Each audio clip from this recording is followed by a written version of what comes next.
নবীজি বলেন, আমার উম্মতের যারা চুপে চুপে গুনাহ করে, গোপনে গুনাহ করে, প্রকাশ না করা পর্যন্ত আমার আশা তাদেরকে আল্লাহ মাফ করে দিবেন।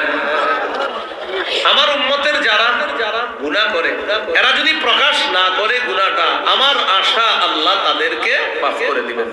তাহলে বলেন, এক অংশ আমি, বাকি অংশ আপনারা। গুনাহ হয়ে গেলে কি করব না? প্রকাশ। আবার গুনাহ হয়ে গেলে কি করব না? প্রকাশ করব না। নবীজি বলেন, গুনাহ যদি হয়ে যায়, যদি প্রকাশ না করে, আমার আশা আল্লাহ তাদেরকে মাফ করে দিবেন। ওয়া ইন্না মিনাল মাজালাতি আইয়ামাল রাজুলু বিল-লাইলি আমালা।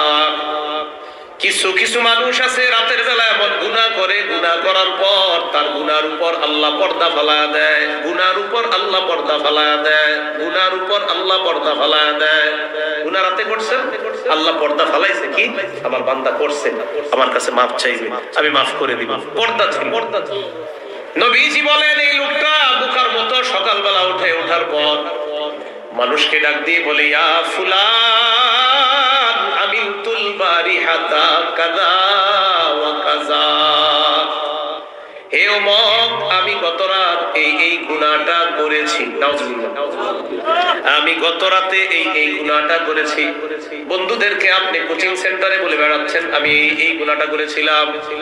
চা দোকানের সামনে 4-5 জন চা খান আর বলতেছেন, অমুক দিন আমি এই মুভিটা দেখেছিলাম, নাটকটা দেখেছিলাম, গুনাহটা করেছিলাম।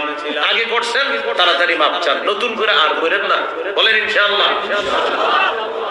নবীজি বলেন, ওয়াকাদ বাতায়াসতুরহু রাব্বুহু ইউসবিহু ইয়াকশিফু সিতরাল্লাহ। এই লোকটা রাতে গুনাহ করছিল, রাত যাপন করছে, এমন অবস্থায় তার গুনাহটা আল্লাহ ঢেকে রেখেছিলেন। এই ব্যক্তি তার গুনাহের উপর থেকে আল্লাহর পর্দাটা সরায়া দিয়েছে সকালবেলা বোকার মতো। নাউজুবিল্লাহ।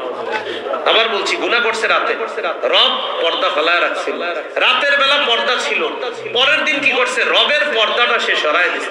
অথচ অন্য বর্ণনা আছে, কিয়ামতের ময়দানে কারো ব্যাপারে আল্লাহ ফয়সালা করবে পর্দার আড়ালে নিয়ে। এই নিয়ে পর্দার আড়ালে যখন ফয়সালাটা করবে, তো কি বলবে জানেন? তারিফু জাম্বা কাজা ওয়া কাজা। এই বান্দা, এই গুনাহটা তুমি করেছো না? কয়েকবার স্বীকৃতি নিবে, তো বান্দা বলবে, জি আল্লাহ আমি করছি। আতুনকিরু হাযা, অস্বীকার করো? না, অস্বীকার করি না, আমি করেছি এগুলা। আল্লাহ কোনো না কোনো আমলের কারণে তাকে মাফ করে দিয়ে আমলনামার ডান হাতে দিয়ে দিবে, পর্দার আড়ালেই তাকে মাফ করে দিবে। আপনি কাজটা করলেন কি? প্রকাশ করে দিলেন। আপনি গুনাহটা কেন প্রকাশ করে দিলেন? অনেকে আছেন যুবক ভাই, আমরা এখানে আছি সবাই, বড় ছোট যারা, ইনশাআল্লাহ আজকে থেকে গুনাহ হইলে সাথে সাথে মাপ চেয়ে নিব, কাউকে বলবো না। বলেন ইনশাআল্লাহ। এগুলো আর কাউকে বলবো না। দেখেন, এই গুনাহগুলা বেশিরভাগ মোবাইলে শেয়ার হয়, ফেসবুকে আপনার হাজার হাজার মানুষ আপনার চিনে, আপনি একটা গুনাহর কথা শেয়ার করে দিলেন কেন? এই গেল 9 নাম্বার কথা। তাহলে গুনাহ হয়ে গেলে কাউকে আমরা প্রকাশ করব না। গুনাহ করলে না, হয়ে গেলে গুনাহ তো করবই না ইনশাআল্লাহ। বলেন, গুনাহ তো করবই না। যদি হয়ে যায় তাহলে কাউকে বলবো না। 10 নাম্বার বলেন, আমার সাথে বলেন, ঈমানদার যে কোনো গুনাহকে, ঈমানদার যে কোনো পাপকে পাহাড়ের মতো মনে করবে। পাপাচার ব্যক্তি যে কোনো পাপকে মাছির মতো মনে করে। এবার এই কথাটা একটু চর্চা করি আমরা। এক অংশ আমি বলবো, বাকি অংশ আপনারা বলবেন। বলেন তো, ঈমানদার যে কোনো গুনাহকে কিসের মতো মনে করে? পাপাচার ব্যক্তি যে কোনো গুনাহকে কিসের মতো মনে করে? সহিহ বুখারীর বর্ণনা 6308 নম্বর হাদিস।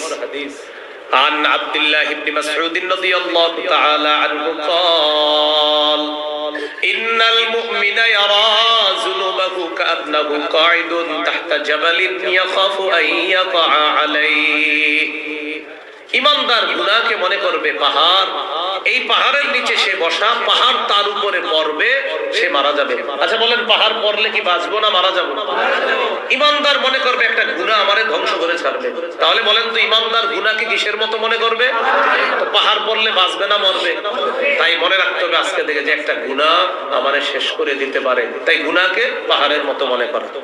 ওয়া ইন্নাল ফাজিরা ইয়ারা যুনুবাহু কাযুবাবিন মাররা আলা আনফিহি। পাপাচার বান্দা গুনাহকে মনে করে মাছির মতো না নাকের ডগার সামনে দিয়ে যায় আর আসে, কোনো ব্যাপার না।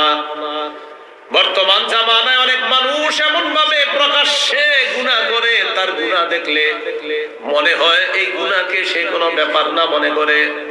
যদি বলেন কি ব্যাপার, এত কেন টেলিভিশনে সারাক্ষণ সামনে বলে, এই এতক্ষণ টেলিভিশন দেখে, আর ধরবে না, এগুলা কোনো ব্যাপার না, ব্যাপার। সারাক্ষণ নাটক সিনেমা মোবাইলে দেখতেছে, গিয়ে বলবেন এই ঘটনাকে, এই সারাক্ষণ গুনাহ করে, আরে এগুলা ব্যাপার না, ব্যাপার। তাহলে ব্যাপার না মনে করে ইমানদার না পাপাচার? পাপাচার মনে করে মাসি নাকের সামনে দিয়ে গেছে, আসছে, ব্যাপার না, নাথিং, নাথিং। আল্লাহ আমাদেরকে হেফাজত করে। এই গেল 10টা কথা। এবার আসেন গুনাহ থেকে বাঁচবো কিভাবে। এখন তো জানলাম আমরা গুনাহ করব না, গুনাহ থেকে বাঁচার কি উপায়, এটা গুরুত্বপূর্ণ আলোচনা, আগেরটার চেয়ে বেশি। এতক্ষণ জানলাম গুনাহ করব না, গুনাহ হয়ে গেলে এটা করা। এখন জানবো আমরা গুনাহ থেকে বাঁচার কি উপায়। গুনাহ থেকে বাঁচার 1 নাম্বার উপায় এবং শ্রেষ্ঠ